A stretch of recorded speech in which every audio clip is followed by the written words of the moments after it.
When August Renwick died at 89, after 61 years of tanning leather on Salt Fork Creek, his family divided what he left behind in 11 days. His son took the land. His grandsons took the truck, the guns, and the good furniture. Delia Prosser got what nobody wanted: a low stone and timber tannery on 4 acres of creek bottom, $300 in a coffee can, and 11 boxes of what the family agreed to call junk. She was 54 then, married, and she signed the papers without reading them. 8 years later, at 62, with a husband gone and a bank account emptied and nothing left to her name, Delia drove 5 hours south to sell the tannery for whatever it would bring. She never sold it, because on her second night in that building, when she reached up into the cold brick flue of the drying room chimney and felt something bolted where no mason ever put it, she found what her grandfather had hidden there, and understood that the whole town of Salt Fork had been keeping a secret about her family for 50 years. The last thing Ward Prosser ever gave his wife was a phone number written on the back of a hardware store receipt. He left it on the kitchen counter on a Tuesday morning in March, weighted down under the sugar bowl, next to a note that said, "Delia, call this man. He'll explain everything. I'm sorry. It was never about you." The number belonged to a bankruptcy attorney in Springfield. Delia stood in her kitchen in her robe with a cup of coffee going cold in her hand and read the note 9 times. Ward's car was gone from the driveway. His closet was half empty, the good half, the suits and the coats. His fishing rods were gone from the garage. His grandmother's clock was gone off the mantel, which was the detail that told her he had planned this for longer than a night. She called the number at 8:15. The attorney was kind about it, in the professional way that kindness gets when it has been practiced. He explained that Ward Prosser had filed a Chapter 7 petition 11 days prior, that the filing listed debts totaling $461,000, that most of it was business debt from the contracting company Ward had run for 26 years, debt Delia had co-signed on in 2009 without fully understanding what she was signing, because Ward had said it was a formality and she had believed him, because that is what you do after 31 years of marriage.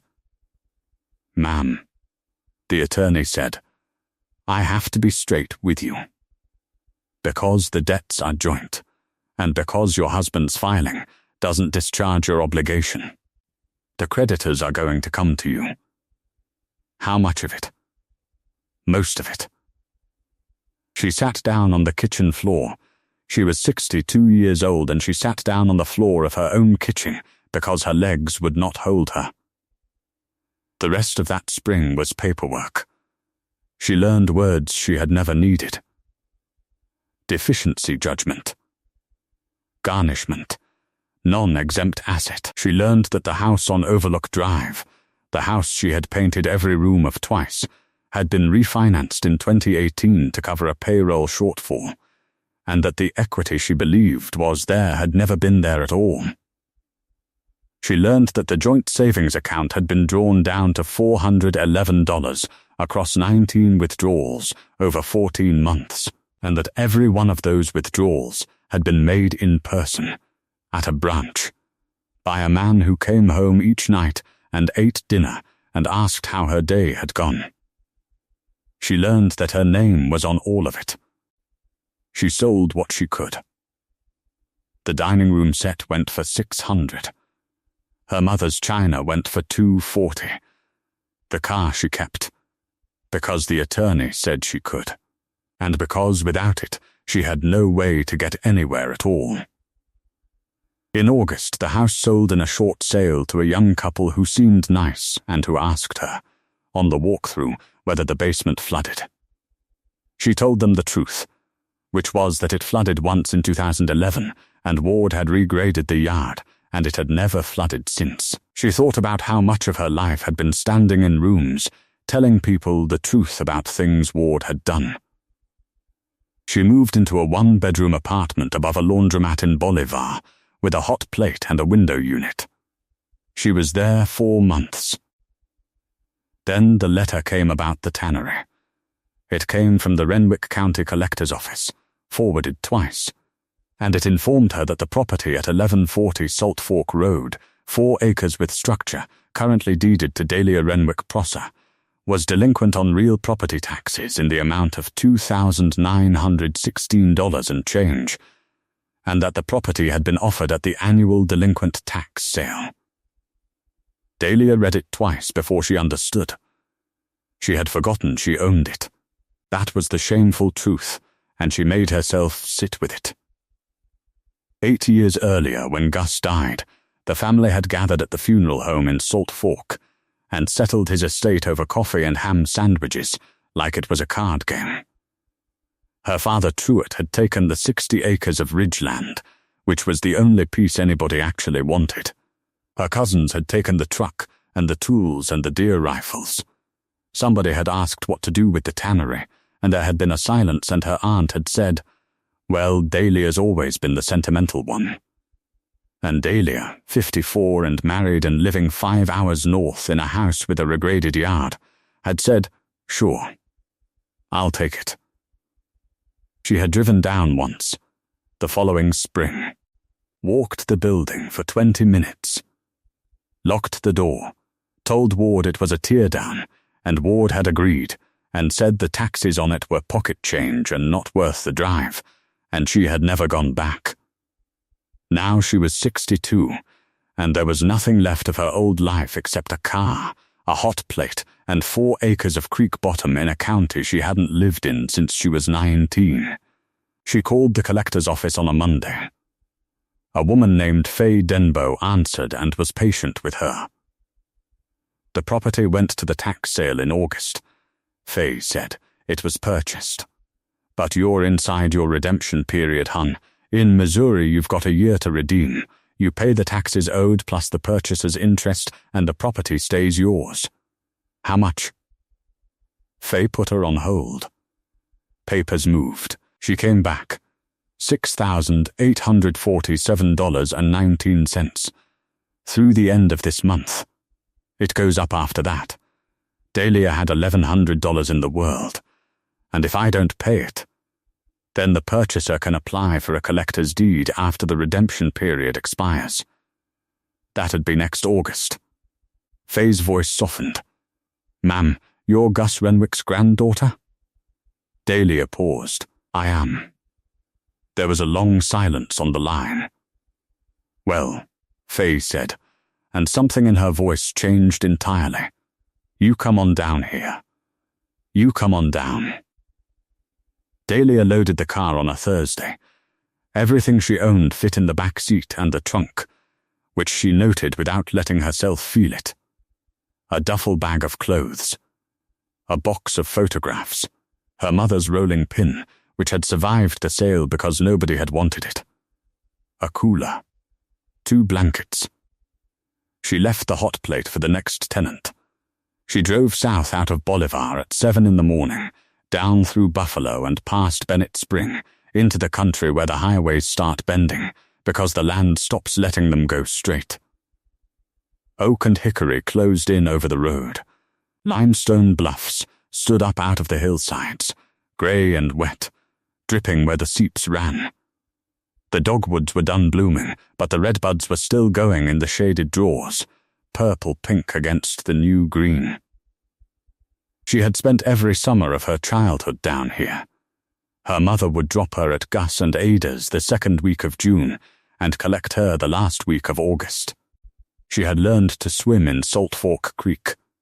She had learned to shoot a .22 at tin cans off a fence post.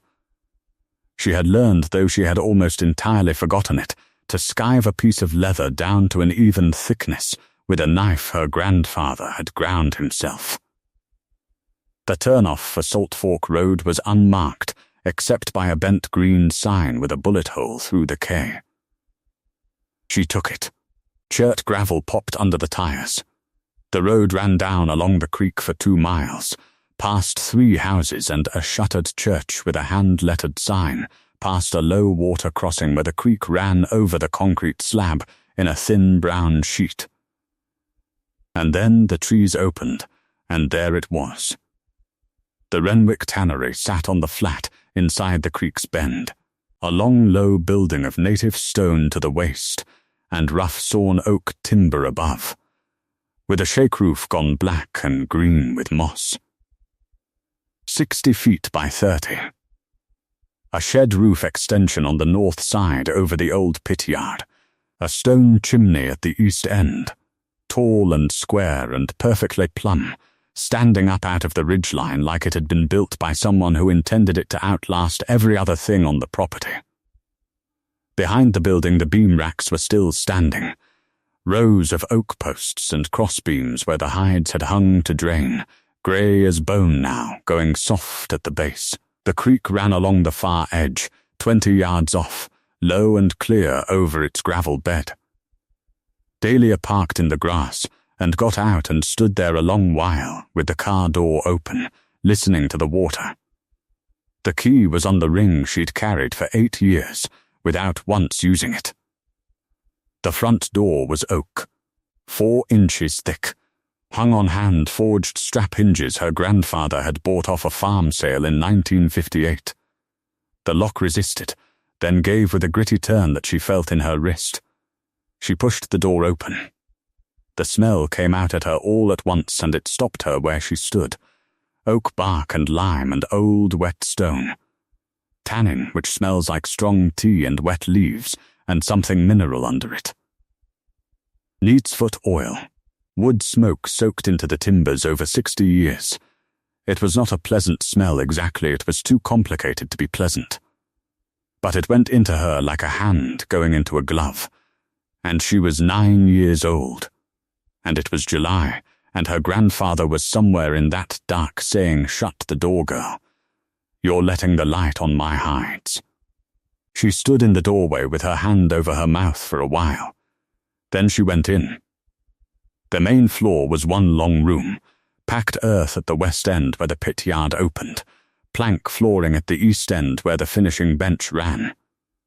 Light came through 4 windows crusted with 60 years of tannin dust and 8 years of nothing, so that it entered the room already brown. The pits were at the west end, 6 of them sunk into the ground, lined with cypress plank, each one about 5 feet square and 4 feet deep.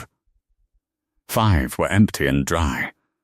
The 6th still had 8 inches of liquor standing in the bottom, black as coffee, gone still and thick. A layer of oak bark floated on top, ground fine, the color of cinnamon. He had left a batch working. He had gone to the hospital in October of that year expecting to come home, and he had left a batch working in the number 6 pit, and it had sat there for 8 years and 4 months, waiting on him. Dahlia held onto the edge of the beam rack and breathed. The finishing bench ran along the east wall under the windows. 12 feet of hard maple, worn into a shallow dish in the middle where 61 years of hands had pressed down. Above it, a rack of tools, hanging exactly as he had left them, each one on its own peg, each peg with the tool's shape outlined around it in black grease pencil, so that you would know instantly if something had wandered. Head knives. Edges, creases, pricking irons in 5 sizes. A draw gouge, 2 dozen awls in a wooden block. She walked the length of the bench with her fingers just above the wood, not quite touching. At the center of the bench, set down flat where a right-handed man would reach for it without looking, was his round knife. The head knife. The one tool a tanner uses more than any other, a half-moon blade of steel on a short handle, for cutting and skiving and paring. This one was old before Gus owned it. The blade had been sharpened so many times it had lost 1/3 of its width and gone from a half-moon to a crescent. The handle was rosewood, and it had worn down over decades to the exact shape of her grandfather's grip. A hollow for the thumb, a swell where his palm sat, a groove for the second finger. Dahlia picked it up.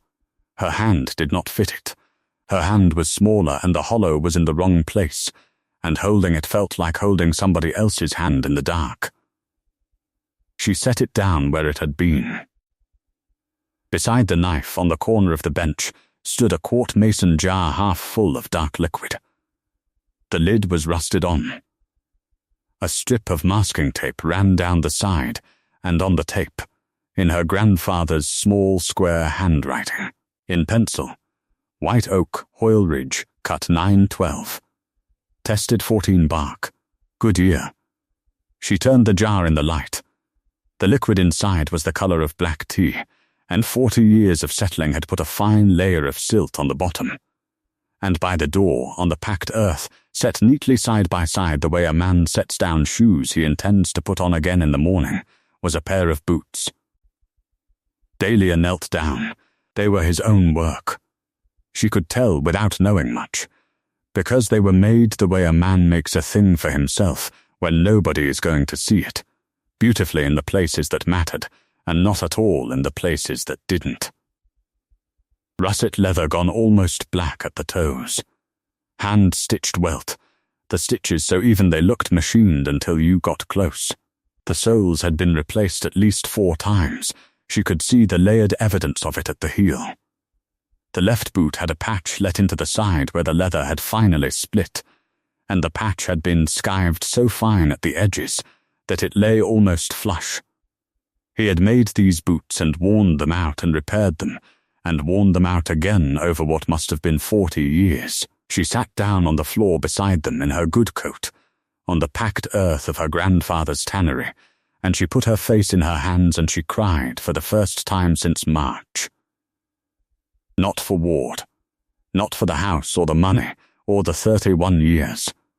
For the boots by the door, and the batch left working in the number 6 pit, and the fact that a man had stood in this room every day for 61 years, and she had come down once in 8 years, and stayed 20 minutes and called it a tear down. She slept in the car the first night, and woke stiff and cold, and decided that was foolish. The building had a back room, Gus's office, 10 feet by 12, with a cot in it. He had slept in that room more nights than Ada ever forgave him for, because a batch in the pits doesn't observe visiting hours. The cot had a bare ticking mattress. Dahlia beat the dust out of it with a board and laid her 2 blankets over it, and that was the second night settled. There was a hand pump at the creekside wall that brought up cold water on the 11th stroke. There was a wood stove in the office that drew clean once she cleared a bird's nest out of the pipe. There was no electricity. The service had been cut for non-payment in 2019. And there was no phone, and she found she did not mind either as much as she expected to. She spent the first full day cleaning. She swept 60 years of bark dust off the plank floor and 8 years of mouse leavings off the bench.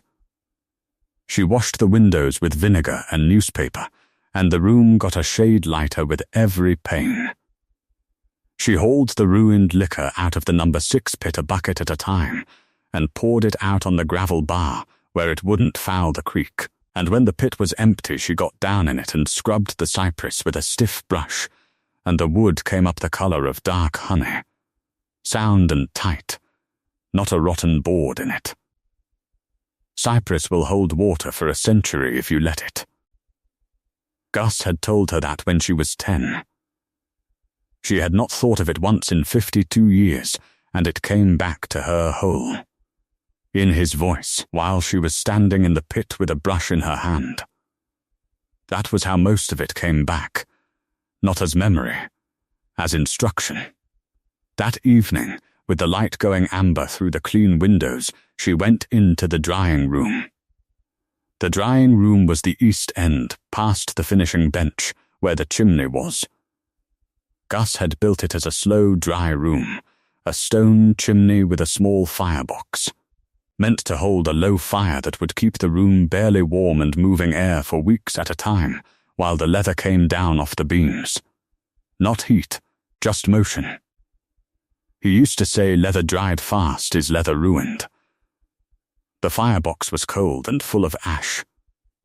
Dahlia knelt to clean it, thinking she would want the stove drawing before the weather turned again. She shoveled the ash out into a bucket. She scraped the box down to bare stone. Then she reached up into the flue with a wire brush to knock the creosote loose. Her knuckles hit iron. She stopped. She reached up again, slower, and ran her fingers over it.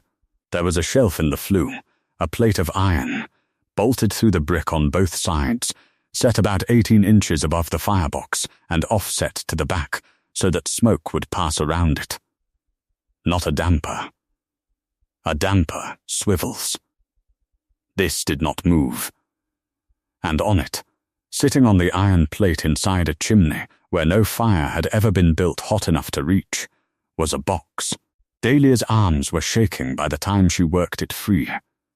It came down covered in a skin of soot, and it was heavier than it looked, and when she set it on the floor and wiped it with her sleeve, she saw it was a document box of japanned tin, the black paint mostly worn to grey, with a hasp and no lock. She carried it out to the finishing bench where the last of the light was. She opened it. On top was a book. It was a ledger book, the tall, narrow kind, bound in green cloth gone brown at the corners. On the cover, in her grandfather's square pencil hand, A. Renwick, Liquor and Leather. What works, she opened it, and the first page was dated April 1961, and it was a recipe. Not a recipe the way a cookbook has recipes. A working record. Batch 14. 6 hides steer from Lassiter. Bark, white oak, 60 lb ground, Hoyle Ridge, 2nd year cut. Creek water drawn upstream of the ford. Started 4/9. Handled every 3rd day first 3 weeks. And then down the margin, in different pencils on different days over what must have been months. Week 5, color coming even. Week 9, slow weather cold, moved to inside pits. Week 14, struck through. Good hand. Best batch yet. Don't change a thing. Page after page. Batch after batch. 61 years of it. He had written down every variable of a process most tanners keep in their hands and nowhere else. The bark ratios, the water temperature, the handling schedule, the way the creek ran different in a wet year. What happened when he tried chestnut instead of oak in 1968 and regretted it? What happened when he cut the bark too fine in 1974 and got a case-hardened surface that never came right? He had written down his failures in the same hand as his successes and given them the same amount of room. Dahlia turned pages until it was too dark to read, and then she lit a candle out of the office and turned more. Underneath the book, in the bottom of the tin, were letters, 26 of them, in a rubber band that came apart in her fingers. Not one of them was from Gus. They were all to him, in 26 different hands, on notebook paper and lined tablet paper and the backs of feed store invoices, spanning 4 decades. She read them by candlelight on the floor with her back against the bench. Mr. Renwick, I don't know what to say about the boots. Carson has never had a pair that fit. He wore them to school Monday and would not take them off to go to bed. My husband says to tell you we will pay it out over the winter. Please, let us. Lois told Gus the harness came Tuesday. I know what it costs to make one, and I know what you charged me, and those 2 numbers are not related. I'm not going to argue with you about it because I never win. Thank you. B. Standridge, Mr. Renwick. My mother said you were the one who paid for Daddy's headstone. She said you told the monument man not to tell us. She cried when she found out. I am 11. I wanted to write it down, so somebody wrote it down. Janelle 26 letters. 40 years. And in every one, the same shape, a man who had done something for somebody and then declined to be thanked for it, so that they had to write it down and mail it to him just to get it off their chest. He had kept every single one, bolted inside a chimney. where no one would find them until somebody came home and cleaned the flue. Dahlia sat on the floor of the tannery until the candle burned down. Somewhere in there, without any decision she was aware of making, she stopped thinking of the building as something to sell. Verna Hoyle found her on the 4th morning. Dahlia was outside at the beam racks, testing posts with her boot to see which ones were still sound, when a mud-colored Ford pulled off the gravel and a woman got out. She was 70 or so, narrow and upright, in a canvas coat and rubber boots, with white hair cut short and a face that had been outdoors for most of a century. She stood by the truck and looked at the tannery for a good long moment before she looked at Dahlia. "There's smoke coming out of that chimney," she said. "There is. Hasn't been smoke out of that chimney since October of the year Gus died." The woman came a few steps closer. "You'd be Truett's Curl. Dahlia, Verna Hoyle. I run the feed store in town. Well, my grandson runs it. I sit in it and tell him he's doing it wrong." She put out a hand. Her grip was dry and hard, and she held on a half-second longer than a handshake requires. "I knew your grandmother. I knew your grandfather better. Everybody seems to have known my grandfather. Everybody in this county knew your grandfather." Verna said it flatly, like a fact about weather. She looked past Dahlia at the racks. "Those posts on the north end are gone. The middle 8 will hold." "What are you doing exactly?" Dahlia had not said it out loud yet. She found she had to work up to it. "I don't know," she said. "I came down to sell it. Now I don't think I'm going to." Verna nodded slowly, like that was an answer she'd been prepared to hear. "Then you'll want coffee that isn't made on a wood stove in a tin can," she said. "Get in the truck." They drove the 2 miles into Salt Fork and sat in the back of the feed store at a card table with a coffee maker on a shelf behind it, and Verna told her things. She told her about the tannery in its working years, how it ran 4 men in the 50s, 3 in the 60s, 2 after that, then Gus alone from 1981 on. How the commercial tanneries went to chrome tanning after the war because chrome takes a day and oak bark takes a year, and how Gus had watched the whole industry leave him behind and had simply declined to follow it. "He used to say chrome leather is a photograph of leather," Verna said. "Looks right. Isn't right." She told her that Gus had made boots and belts and harness and saddle skirting for 4 generations of Renwick County, and that he had never once, in anyone's memory, quoted a price to somebody who couldn't pay it. "Now understand me," Verna said. "He wasn't running a charity. He'd take your money if you had it. He'd take it happily and he'd charge you fair. But he had a way of looking at you across that bench and knowing what your situation was, and the number that came out of his mouth was always exactly what you could stand. I never knew him to be wrong about it. Not once. He never told me any of it." Verna turned her cup on the table. "No," she said. "He wouldn't have." "Why not? You'd have to ask him." It was said kindly, but there was something under it. A door closed politely but firmly, and Dahlia noticed it and set it aside for later.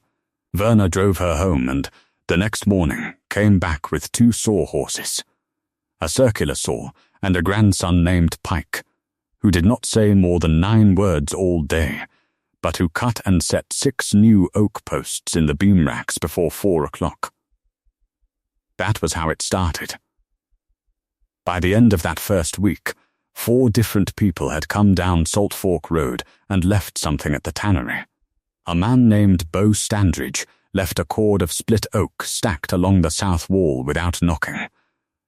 A woman left a chicken casserole on the doorstep with a note that said, "Heard you were back." Somebody left a case of quart mason jars. Somebody left a push broom, brand new, with the tag still on it. Dahlia would come out in the morning, and there would be a thing that had not been there the night before. On the 9th day, A man in his 60s parked in the grass and got out with his hat already in his hand. "Ma'am, you Gus's granddaughter?" "I am. Name's Carson Turl." He turned the hat over twice. "Your granddaddy made me a pair of boots when I was 7 years old. I've got a hide in the back of that truck. Whitetail took it in November. I'd like it tanned if this is a thing you're doing." Dahlia looked at the truck. She had read the green book cover to cover twice by then. She had scrubbed the pits and checked the water and walked the Hoyle Ridge with Verna to look at white oak. She knew, on paper, every single step of a process she had never performed once in her life. "I've never tanned a hide," she said. "I know it. I might ruin it." "Might," Carson Toole agreed. He put his hat back on. "But it's my hide and I'm asking." She took it.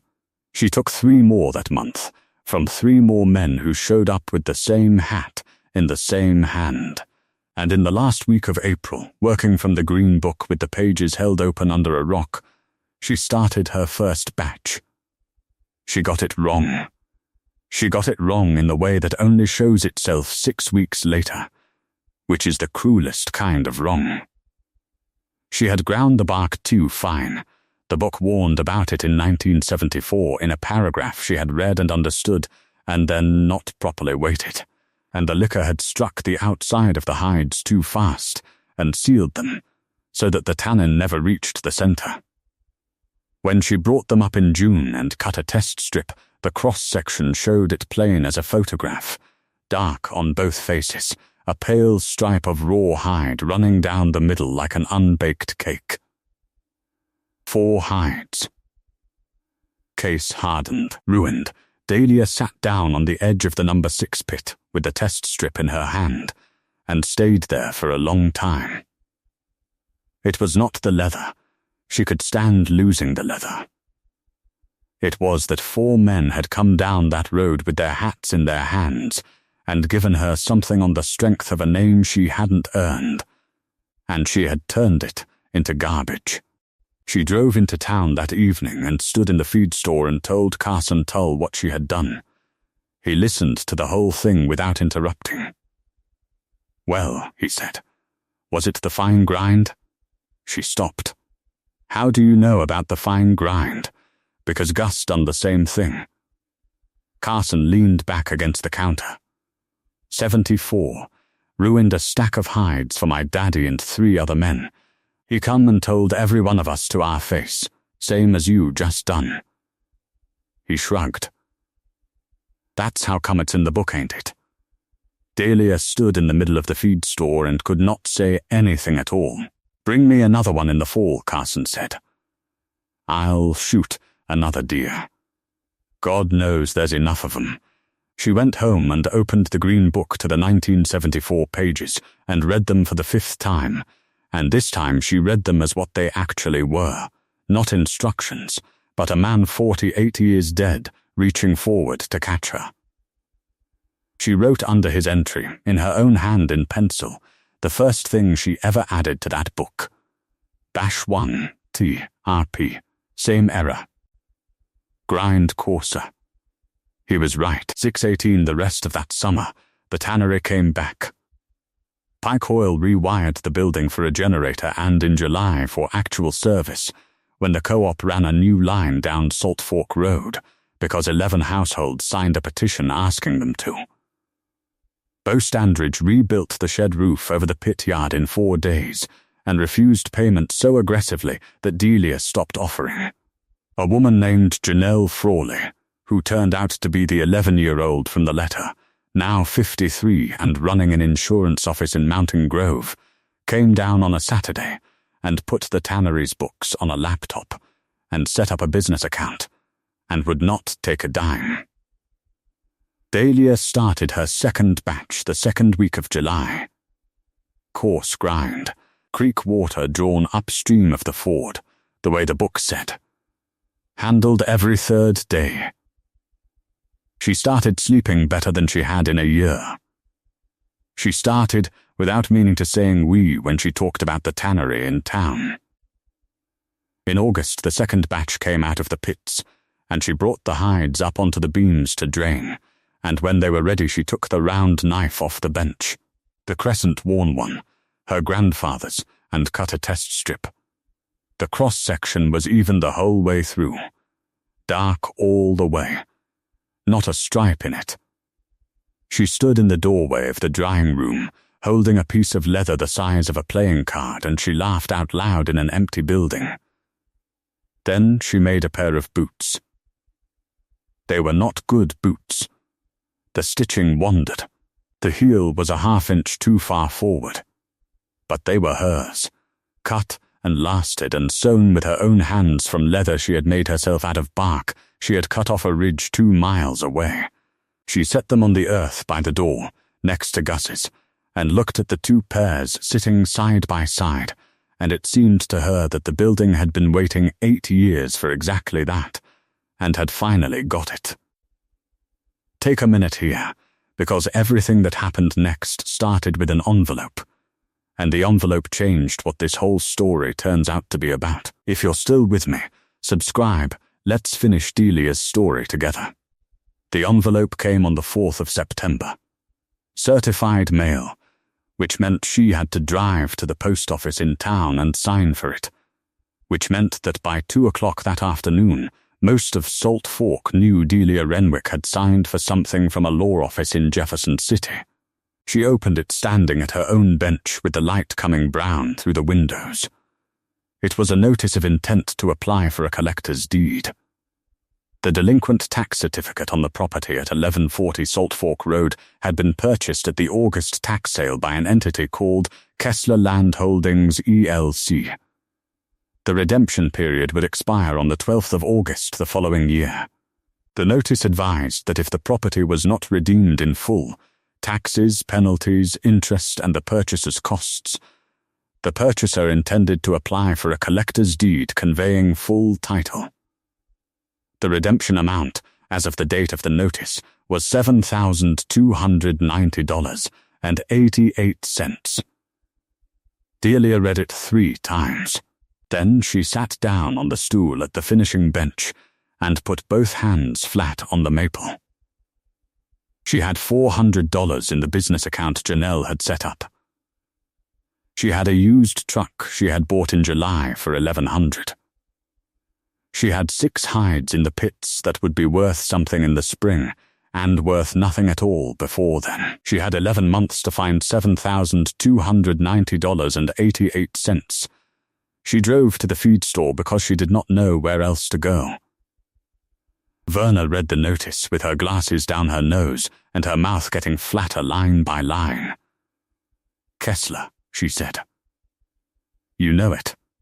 I know it." Verna set the paper down. Dale Kessler, Roy Kessler's boy. His daddy had the harness shop in Ava. Good hand, good man. Went under in '86 when the market went to nylon and nobody wanted a leather harness anymore. She took her glasses off. They lost the shop and the house both. Tax sale, 1989. Dale was about 17. Delia looked up. "He buys tax certificates now," Verna said. "That's his whole business. Has been for 20 years. He buys them all over South Missouri, 4 counties, and he waits. And when the year's up he takes the deed and sells the ground. He does to other people what was done to him." "Yes, he does." Delia looked at the notice on the counter. "That's the saddest thing I ever heard," she said.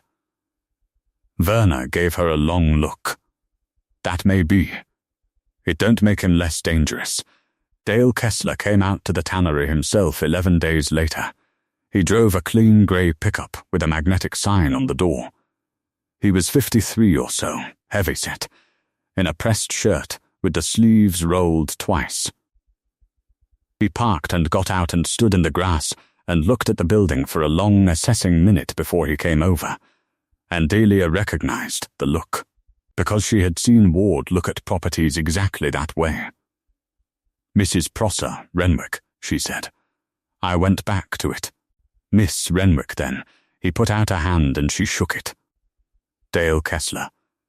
I expect you got my notice. I did. Then you know where things stand. He said it without unkindness, and that was somehow worse. I want to be square with you, because I don't like people finding out things late. That certificate's mine.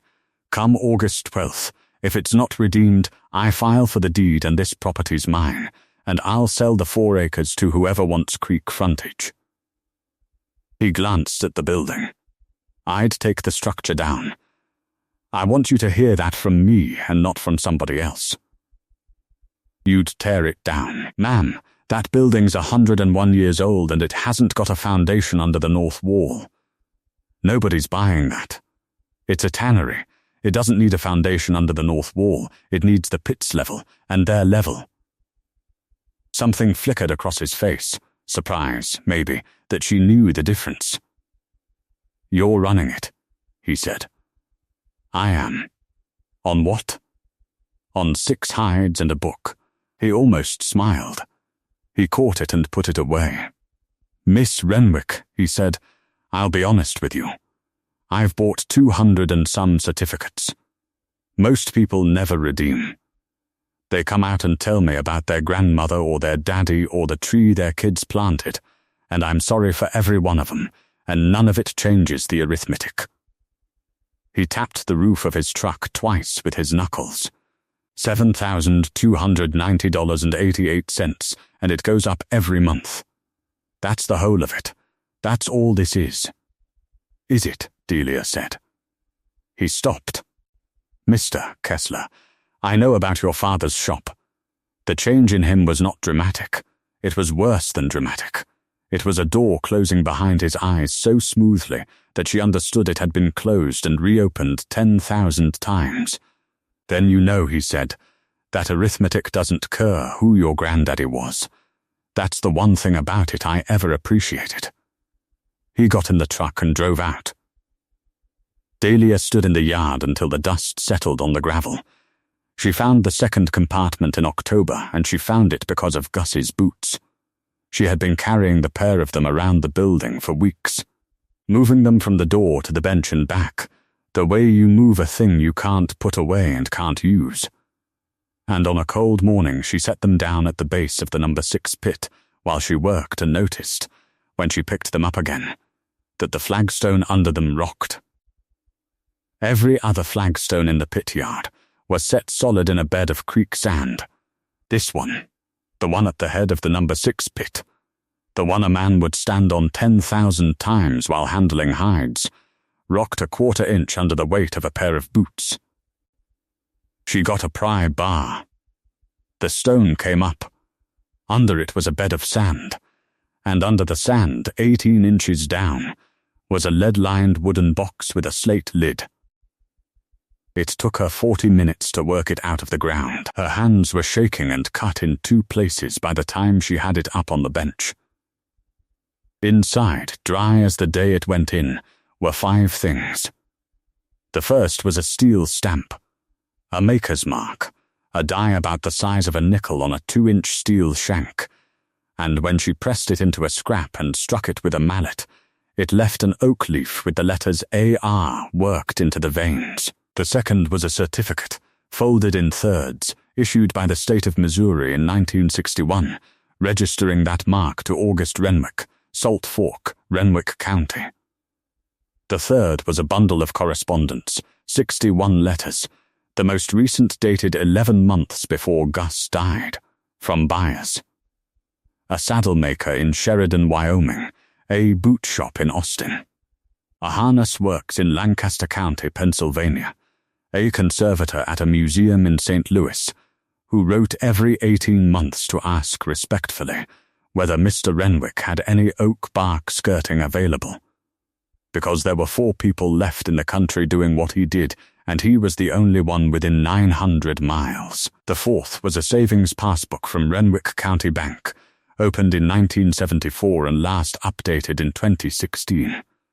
Deposits every year, small and steady, $40 and $60 and $100 at a time. No withdrawals. Not one in 42 years. The balance was $18,400.62. On the inside cover, in her grandfather's square pencil hand Hoyle account. Not mine. Do not spend. The fifth thing was an envelope, sealed, with her name on it in the same hand. Dahlia, she sat down on the stool. She looked at that envelope for a long time before she opened it. Dahlia, if you're reading this, you found the stone at the number 6 pit, which means you were standing where a tanner stands, which means you came back and stayed long enough to work. I've been counting on that for about 30 years now. It's all right if it took you a while. Everything worth anything around here takes a while. I need to tell you something, and I am 81 years old, and I have never told it to a living soul except one. And he's gone now, too. In the spring of 1953, I was 24 years old, and I was working the lime pits in this building for a man named Emmett Hoyle, who owned it then. He'd hired me at 17 and taught me the whole trade and treated me better than my own father did, which was not a high bar, but he cleared it by a mile. On the 9th of April, I banked the fire in the drying room, and I did not close the damper. I was in a hurry. I was going to a dance in Ava, and I was 24 years old, and I did not close the damper. The fire came out of the box in the night. It took the drying room and the whole east end. Emmett lived in the back then, and he went in after the hides because that was a year's work standing in there, and a burning beam came down across his right hand and forearm. He kept the arm. He never used the hand again. A man cannot tan leather with one hand, Dahlia. He cannot cut, and he cannot skive, and he cannot stitch. Emmett Hoyle was 39 years old, and I ended his trade in a night because I was in a hurry. He never told anybody it was me. Not one person, not in 50 years. He told the insurance man it was a bad flu. He told the county it was a bad flu. He sold me this building in 1955 for $400 and a handshake, and he told everybody I'd bought it fair, and I let them believe it, and I have carried that every day since. I tried to pay him. I tried for 42 years. He would not take $1. He said the same thing every single time, and he said it the last time 3 weeks before he died in 1996. It was never yours to pay, Gus. It was mine to forgive, and I done it in 1953, and you're the only one still arguing about it. So I put it in the bank. Every year. Since he wouldn't take it, I put it where it would keep. You'll find the book. It's not my money. It never was. Now here is what I want you to understand, because I think you might be the only one who ever will. Everything I did in this county for 50 years, every pair of boots I made for a boy that couldn't pay, and every headstone I bought, and every harness I charged half for, people think that's who I am. It isn't. It's what I owed. I have been paying Emmett Hoyle back through other people because he wouldn't let me pay him direct, and the only reason it looks like goodness from the outside is that nobody knew what it was on the inside. I don't say that to take it away from anybody. Those boots were real. That help was real, and it landed on real people, and I would do all of it again. I say it because I do not want you to grow up thinking I was some fine man you couldn't measure up to. I was a boy in a hurry who did a terrible thing and spent the rest of his life trying to get level, and the trying is the only part I'm proud of. You are going to make a mistake someday that you cannot fix. Everybody does. And when you do, you are going to want to know whether a person can be worth anything afterward. They can. I promise you they can. But not by forgiving themselves, by going to work. The mark is registered. The book is in the chimney. There's 4 people left in this country who can do what I do, and after me there's 3. Take it or don't. It's a hard trade, and it doesn't pay, and there is not one good reason to do it, except that it's true, and true is getting harder to come by. Keep the fire low in the drying room. Low and steady. Leather dried fast is leather ruined. I love you, girl, I always did. I just never was any good at the saying part. Delia read it 4 times. Then she walked out into the pit yard in the cold and stood there in the dark for a long while, and the creek went on running over its gravel, the way it had in 1953, and the way it would in 50 more years. She drove to Verna Hoyle's house at 7 the next morning. Verna opened the door in her housecoat and looked at Delia's face, and stood back from the doorway without a word. Delia put the letter on the kitchen table. Verna sat down and put her glasses on and read it all the way through, twice, and when she was done she took the glasses off and folded them and set them on the table and looked out the window over her sink for a while. Emmett Hoyle was my grandfather, she said. I know it now. I've known since I was 12. Verna's voice was steady, but it had gone down about a half step. He told me. Only me. He said somebody in the family ought to know so that when Gus was old and started drowning in it, there'd be one person who could tell him it was all right. Did you tell him? About 400 times. Verna laughed once, and it came out closer to a sob than she probably wanted. He never heard it. Not once. Kindest man in 3 counties, and he could not hear one word of it. Delia sat down across from her. That's why you came out to the tannery, she said. That first week.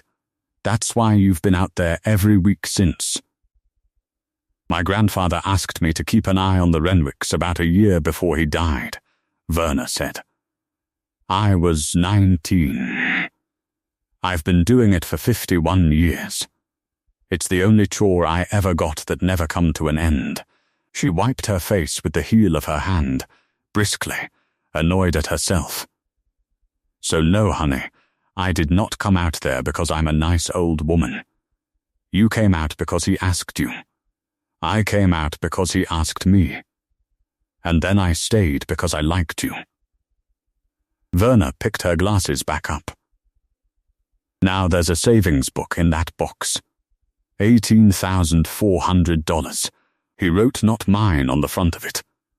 It ain't his. Verna, it ain't mine either.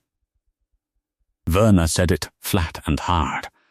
That money is Gus Renwick apologizing for 70 years to a man who wasn't listening because he'd already forgiven him. My grandfather would not take it, and I will not take it, and if you offer it to me again, I will get cross with you. She stood up and went to the counter and put her hands on it and stood with her back to the room for a second. Then she turned around. You redeem that property, she said. You pay off Dale Kessler with it, and you keep that building standing and you make leather in it. That's what Emmett would want. That's the only version of this where anybody comes out ahead.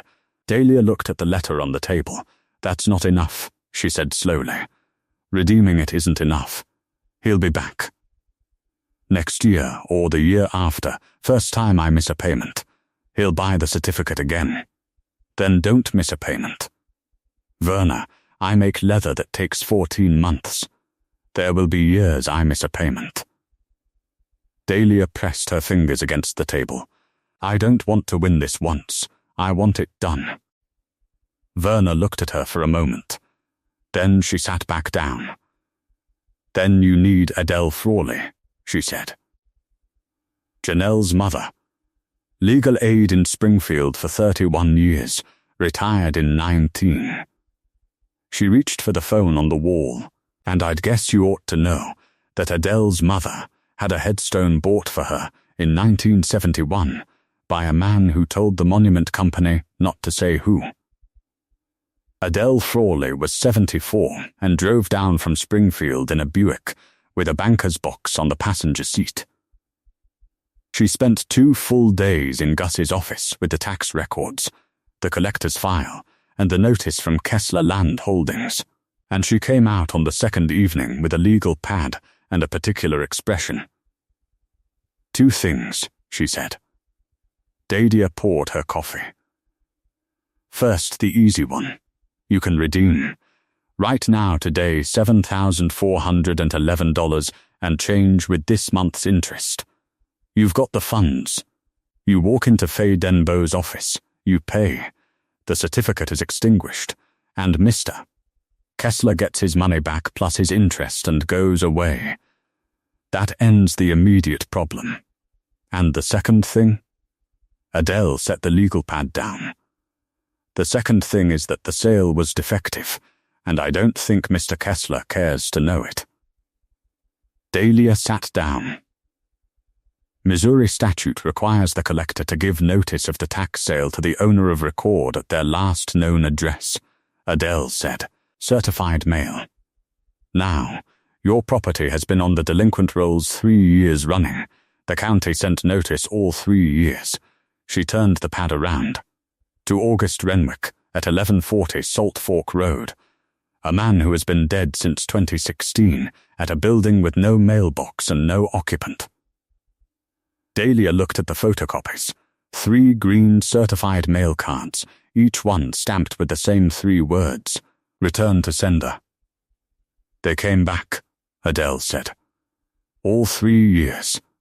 Undeliverable, and the county had your correct address the entire time, because you filed a change of address with the assessor's office in 2017 when you and Mr. Prosser refinanced and the lender required a title search. She tapped the file. It's right there. 2 doors down the hall from the collector. Nobody walked it over, so the notice was bad. The notice was bad, and under Missouri law, a tax sale conducted without proper statutory notice to the owner of record is voidable at the owner's petition. Adele took her glasses off.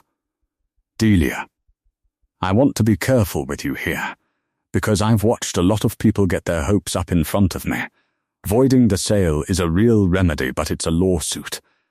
And lawsuits take a year and cost money you don't have. And Kessler's lawyers know that as well as I do. So what do I do? You do both, Adele said. You redeem this week. That stops the clock and takes the deed off the table permanently.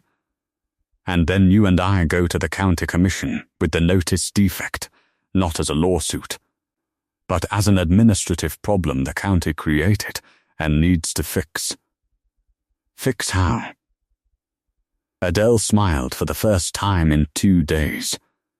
By putting the property on the county's owner, occupied agricultural exemption and its historic structure abatement, both of which your grandfather qualified for every year since 1988 and never once applied for, because he was a proud old man who thought applying for things was for other people. She slid a form across the table.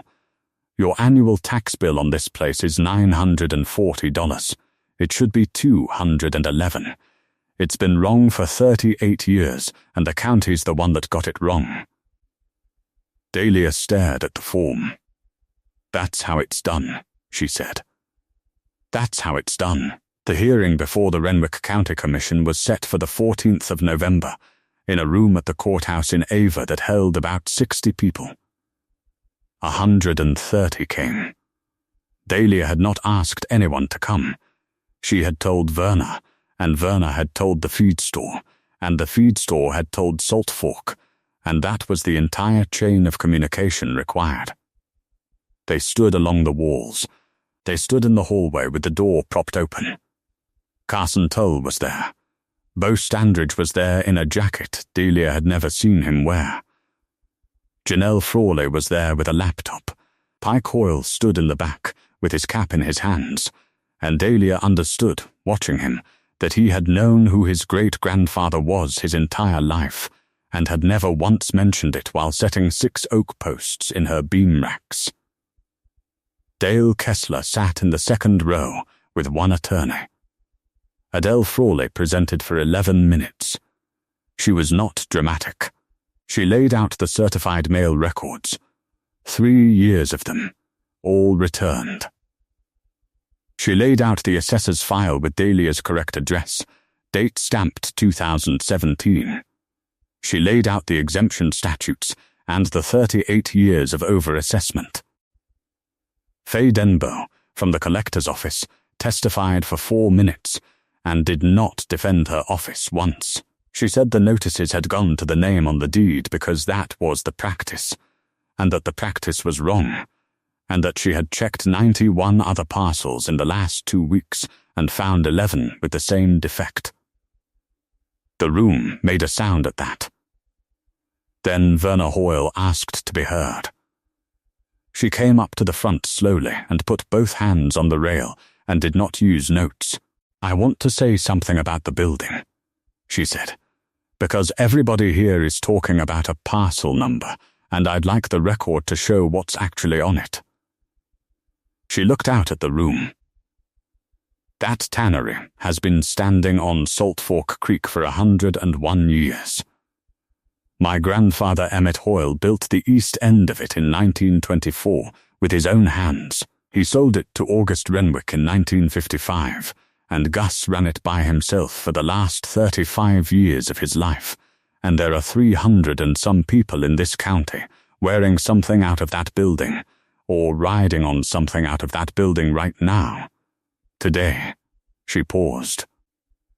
There are 4 vegetable tanners left in the United States that work at that scale. 4. When Gus died there were 4 and now there's 3, and if that woman right there keeps that building, there'll be 4 again. She let that sit. You cannot start one of these. You can only fail to stop one. That's the entire situation. She stepped back. The chairman asked Mr. Kessler's attorney whether he wished to respond. There was a pause, a long one. Then Dale Kessler said, "From his seat, I'd like to say something myself." The chairman said he could. Kessler stood up. He was holding a piece of paper, and he did not look at it. The redemption was paid Tuesday morning, he said. Full amount, $7,411.30. My certificate's extinguished. I got my money and my interest, and I don't have any claim on that property, and I'm not asking for one. He turned the paper over in his hands. I want to say for the record that I didn't know about the notice. He said it to the room, not the commission. I buy certificates off the county list. I don't look behind them. I've been telling myself for 20 years that's not my business to look behind. I'd like to change that going forward. He sat down. The commission voted 5-0 to apply both exemptions retroactively to the current tax year.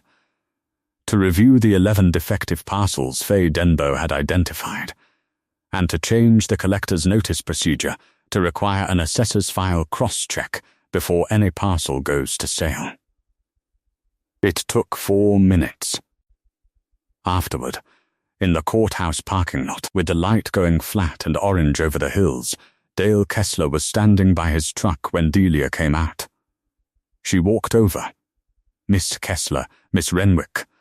He didn't put out his hand, and neither did she. "I've got no hard feelings. I hope you don't. I've got something of your father's." He went very still.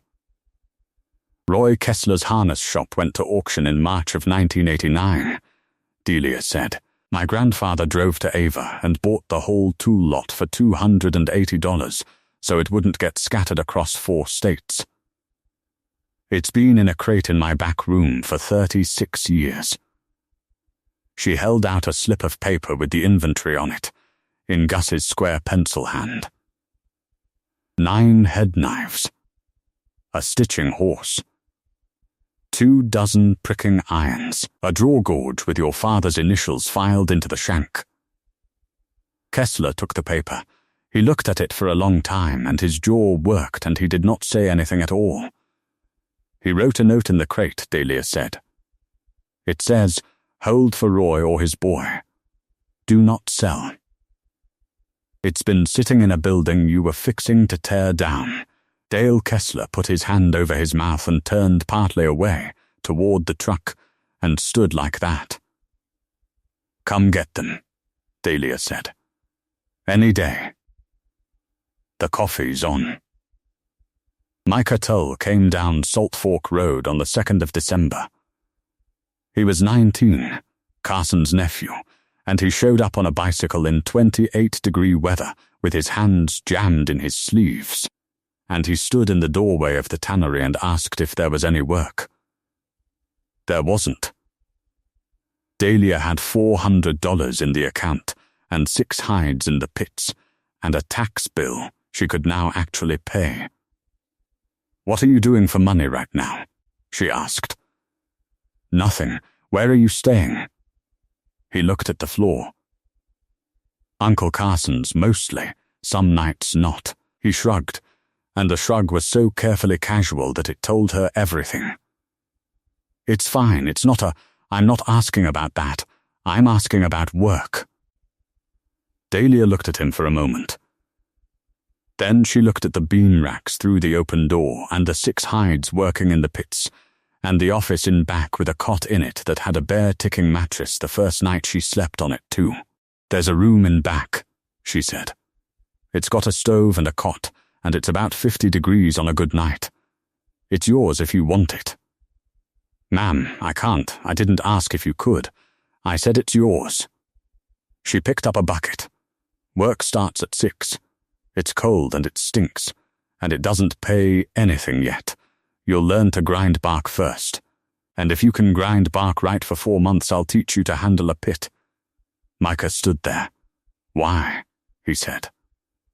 Dahlia thought about a man in a hurry in 1953, and 42 years of deposits in a passbook, and a woman who had kept an eye on the Renwicks for 51 years because her grandfather asked her to. "Because somebody's got to be the 4th one," she said. He moved in that afternoon. He was a terrible bark grinder for 3 weeks and a good one by January. He had the thing that cannot be taught, which is that he would stop and look at what he was doing rather than finishing it. By February, he could read the Green Book and understand it. By March, he was correcting her on the handling schedule and being right. Dale Kessler came for his father's tools the week before Christmas.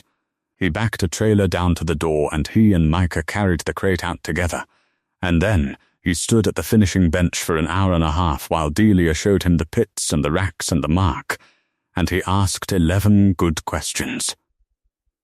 Before he left, he stood at the door and looked at the 2 pairs of boots sitting on the earth, Gus's and Dahlia's.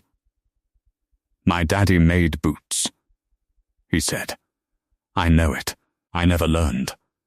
He put his hat on. "I was 17 and I decided the whole trade was a way to lose everything, and I've spent 36 years proving it."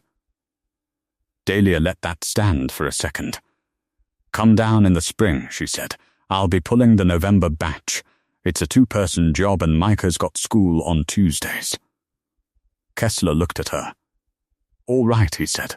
He came in April, and in June, and by the following fall he was driving down on Saturdays with his father's jaw gorge in a canvas roll on the seat beside him, and there was not one word said about any of it by anybody, because Salt Fork was not a town that discussed a thing like that out loud. 14 months later, on a morning in February, with a hard frost on the beam racks and the creek running low and clear, Dahlia Renwick pulled the 3rd batch of the year and cut a test strip, and found it even the whole way through. The tannery ran now. Not large. It would never be large. 6 pits working on a 14-month cycle. 40 to 60 hides a year. A saddle maker in Sheridan who took everything she could make of the heavy skirting. A boot shop in Austin on standing order. A museum conservator in St. Louis who had written her in the first week and who cried on the phone, which she had not expected. The tax bill was $211. Micah Tull was 21 and running the pit yard, and he had his own key, and in September he had put a hide in the number 4 pit that was entirely his own work start to finish, and when it came out even he had gone outside and stood by the creek for 10 minutes before he came back in. Dahlia's daughter Shay came down from Kansas City in the spring with her 2 children, and Dahlia showed the younger one, who was 7, how to press the oak leaf stamp into a scrap and strike it with a mallet, and the girl did it 40 times and took the whole scrap home in her pocket. Ward wrote once, that second winter. 2 pages. She read it and did not answer it and did not feel anything much about it at all, which surprised her more than anything he had ever done. She kept the green book on the bench, open, with a rock on the pages, and she wrote in it every batch. Her hand was different from her grandfather's, rounder, less square, and the 2 of them ran down the pages together now for 200 entries. On a cold evening in February, she closed up the way she did every night. She banked the fire in the drying room, low and steady, and closed the damper, checked it twice, the way she always did, the way she would do every night for the rest of her life. She wiped the round knife and set it back at the center of the bench where a right hand would find it. Her hand had changed in 3 years. It fit the hollow now. She set the mason jar of oak liquor back on the corner of the bench, the masking tape label gone soft and grey. White oak, Hoyle Ridge, cut 912, still legible in pencil. And by the door, on the packed earth, she straightened the boots. There were 4 pairs there now. Gus's, worn out and patched and 40 years dead. Her first ones, wandering stitches and the heel a half-inch wrong. Her good ones made the 2nd year, which she wore every day. And Micah's first pair, finished in November, which were better than her first pair had been and which she had told him so about, exactly once, in a level voice, because that was how it was done here. She turned off the lights and stood in the doorway a moment in the dark. Outside, the creek went over the gravel. The frost held on the beam racks. Somewhere up the ridge a dog was barking at something that was probably nothing. Dahlia Renwick was 65 years old. She had $400 in the bank at the end of most months, a hard trade that did not pay, and a building with no foundation under the north wall. She locked the door and went to bed and slept the whole night through. Some debts can never be paid, only carried, and a life spent carrying one well looks, from the outside, exactly like a good man. Maybe that's all a good man has ever been.